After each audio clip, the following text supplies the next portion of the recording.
ನಮಸ್ಕಾರ ಆತ್ಮೀಯ ಕನ್ನಡದ ಬಂಧುಗಳೇ. ನೋಡಿ, ಇದು ನಮ್ಮ ಕರ್ನಾಟಕದ KSRTC ಬಸ್ಸು. ಈ KSRTC ಬಸ್ಸಲ್ಲಿ ವಾಹನ ಚಾಲಕರು ಛತ್ರಿ ಹಿಡಿದು ವಾಹನ ಚಾಲನೆ ಮಾಡ್ತಾ ಇದ್ದಾರೆ ಅಂದರೆ ನಮ್ಮ ರಾಜ್ಯ ಎಷ್ಟು ಸುರಕ್ಷಿತವಾಗಿದೆ, ನಮ್ಮ ಕನ್ನಡ ನಾಡು ಎಷ್ಟು ಸುರಕ್ಷಿತವಾಗಿದೆ.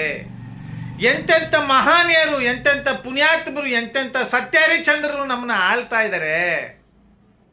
ಯೋಚನೆ ಮಾಡಿ ಮತದಾರ ಬಂಧುಗಳೇ, ಯೋಚನೆ ಮಾಡಿ. ಇದೇ ರೀತಿ ಮುಂದುವರೆದ್ರೆ ಮುಂದೆ ನಮ್ಮ ರಾಜ್ಯ ಯಾವ ಮಟ್ಟಕ್ಕೆ ಹೋಗ್ಬೋದು? ಅಮೆರಿಕವನ್ನ ಗೆಲ್ಬೋದಾ? ಇನ್ನು ಮುಂಬೈನ ಗೆಲ್ಬೋದಾ? ಇನ್ನು ಹೆಸರುವಾಸಿ ಆಗಿರ್ತಕ್ಕಂಥ ದೇಶಗಳನ್ನ ಗೆಲ್ಬೋದಾ ನಮ್ಮ ಕರ್ನಾಟಕ?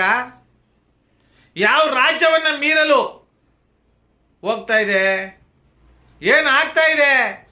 ಆತ್ಮೀಯ ಕನ್ನಡದ ಬಂಧುಗಳೇ, ಇನ್ನು ಮುಂದಿನ ದಿನಗಳಲ್ಲಾದರೂ ಈ ನೆಲ ಜಲ ಭಾಷೆಗಾಗಿ, ಈ ನಾಡಿನ ಉಳಿವಿಗಾಗಿ, ನಿಮ್ಮೆಲ್ಲರ ಮಕ್ಕಳ ಭವಿಷ್ಯಕ್ಕಾಗಿ ಜಾತಿ ಬಿಟ್ಟು, ಹುಚ್ಚು ಅಭಿಮಾನವನ್ನು ಬಿಟ್ಟು, ಆಸೆ ಆಕಾಂಕ್ಷೆಗಳಿಗೆ ಬಲಿಯಾಗುವುದು ಬಿಟ್ಟು ಧೈರ್ಯ ಮಾಡಿ ನೇರ ದಿಟ್ಟ ನಿರಂತರವಾಗಿ ಪ್ರಶ್ನೆ ಮಾಡುವುದರ ಮೂಲಕ ನಿಮ್ಮ ಮಕ್ಕಳಿಗೆ ನೀವು ಸಾರ್ಥಕತೆಯನ್ನು ಮೆರಿಬೇಕು.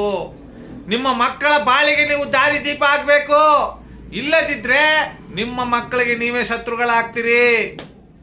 ನಿಮ್ಮ ಜನ್ಮ ಕೊಟ್ಟ ತಂದೆ ತಾಯಿಯಂದಿರಿಗೆ ದ್ರೋಹ ಬಗೆತೀರಿ ಅಂತ ನೇರವಾಗಿ ಹೇಳೋದ್ರ ಮೂಲಕ ನನ್ನ ಮಾತು ಸಮರ್ಪಿಸ್ತಾ ಇದ್ದೀನಿ.